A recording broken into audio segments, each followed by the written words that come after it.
મૂર્તિ અને શાલ એ પણ સાથે સ્વયંસેવક એ પહોંચાડશે. તો શ્રી બાપા શ્રી શ્રી સદગુરુ શ્રી જય.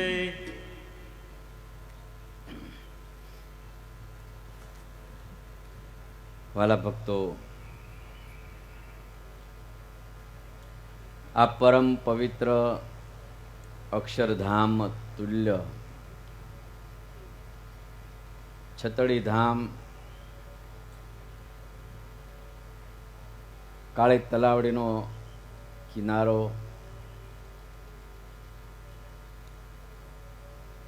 સરસ મજાનો કૃપા વર્ષા મહોત્સવ ચરણારવિંદ શતાબ્દી નિમિત્તે ચાલી રહ્યો છે. સભા છે, અનાદિ મુક્તની સભા છે, આ કૃપા વર્ષાની સભા છે. આ સભા ઉપર મોટા સદગુરુઓ અનાદિ મુક્તની કૃપા વર્ષા થયેલી છે. એમાં જે જાદવજી બાપાની સાથે રહ્યા હોય, જેમણે મુનિ સ્વામીની સેવા કરી હોય, જેણે મામાની સેવા કરી હોય, માસીબાના યોગમાં રહ્યા હોય, એમનું તો આવું સહજ અંગ થઈ જ જાય. છે વાલા ભક્તો, કોષ જેવા છે. યાદ રાખો, સાધન છે એ કોષ જેવા છે અને કૃપા વર્ષા છે એ અષાઢી મેઘ છે. આ કાળી તલાવડીના કિનારે અત્યારે બાપાની કૃપા વર્ષા ચાલે છે, સદગુરુઓની કૃપા વર્ષા ચાલે છે. આ કલ્યાણને કોઈ ના બગાડી શકે, કોઈ ના બગાડી શકે. આ કલ્યાણને કોઈ ના લૂંટી શકે, આ મૂર્તિને કોઈ ના લૂંટી શકે. અષાઢી વર્ષે છે, અહીંયા અષાઢી વર્ષે છે.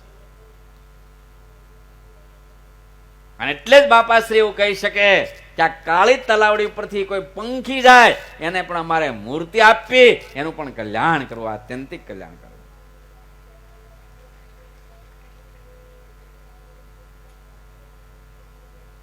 આજથી 100 વર્ષ પહેલા બાપાશ્રી ચરણારવિંદની સ્થાપના કરી. ચરણારવિંદની સ્થાપના કરી આ કાળી તલાવડીના કિનારા ઉપર આત્યંતિક કલ્યાણની સ્થાપના કરી છે. એના જે કોઈ દર્શન કરશે, ભાવે કુભાવ યાદ કરશે, એ મૂર્તિ લેશે, એ મહારાજના ધામમાં જશે. ભાવે કુભાવે. કોઈ નાનું તીર્થ નથી થાપ્યું, આ કોઈ ફરવાનો બગીચો નથી બનાવ્યો. અહીંયા તો મૂર્તિનું સદાવ્રત થાપ્યું છે. હું એમ માનું છું, હું તો જાહેરમાં કહું છું, આ બધી કથા લાઈવ થાય છે, દુનિયામાં જાય છે.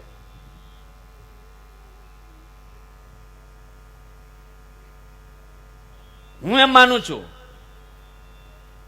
કે બાપાશ્રી અને સ્વામી ગુણાતીતાનંદ સ્વામી અને બાપાશ્રી એમણે મહારાજ જેવા હતા એવા આપણે સમજાવ્યા. આ બે જો મહાપુરુષ ન હોત તો ખબર નહીં કે કેટલા જણા મહારાજની ઉપાસનાને ઓળખી શકત.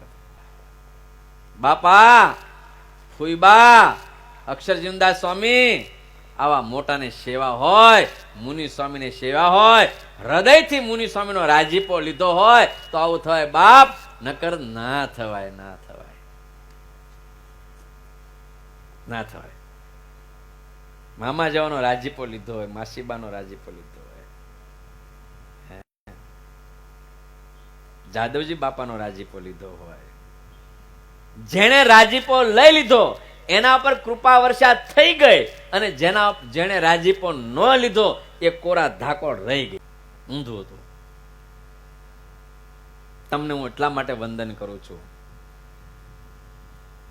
એટલા માટે વંદન કરું છું કે તમે મુનિ સ્વામીને, મામાને, માસીને, જાદવજી બાપાને, કારણ કે મેં ઘણી વખત પ્રસંગ જોયા છે. જાદવજી બાપાને એવું હશે, જાદવજી બાપાને ભલે ભલે આપણા છતડી ધામના પ્રમુખ ગોવિંદભાઈ એ તો એના એના એના એના એના પૌત્ર હતા જ, પણ હું જ્યારે જ્યારે જોઉં છું ત્યારે છગન બાપાની ઉપર જે બાપાનો રાજીપો. આ બધા લઈ ગયા, લૂંટી ગયા. જો લૂંટી ગયા, લૂંટી ગયા. હું તમને આ વાતથી એ કહેવા માંગુ છું, મહારાજનો અને બાપાનો સિદ્ધાંત એ કહેવા માંગુ છું હું, કે ભલે કદાચ આપણે મૂર્તિ સુધી ના પહોંચી શક્યા હોઈએ, ભલે કદાચ અખંડ મૂર્તિ ના દેખાતી હોય, પણ આવા કોઈ મહાપુરુષ મોટાની પાંખમાં જો બેસી ગયા છીએ તો આપણને મૂર્તિના વિજા મળી ગયા છે, મળી ગયા છે અને મળી જ ગયા છે. કે ભગવાન કરતા પણ સાધુના ભક્ત મહાન છે, શ્રેષ્ઠ છે, નિર્ભય છે. તમે એટલા બધા નિર્ભય છો કે તમને મુનિ સ્વામી જેવા એક મહાપુરુષ, એક સિદ્ધ મુક્ત, અનાદિ મુક્ત, એના તમને દર્શન થયા છે, તમે એમને સેવા છે. આ સભામાં કોણ એવો હશે કે જેને મુનિ સ્વામીના દર્શન નથી થયા, જાદવજી બાપાના દર્શન નથી થયા, મામાના દર્શન નથી થયા, માસીબાના દર્શન નથી થયા? કોણ હશે?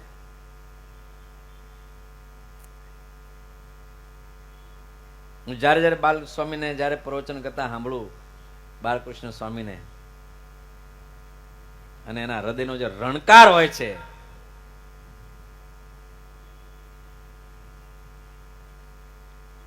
એમને જે કેપ હોય છે, એ આવ્યો કેપ ક્યાંથી? જોગી બાપાને એને વચને, મન કર્મ વચને કરીને સેવા છે, એને રાજી કર્યા છે.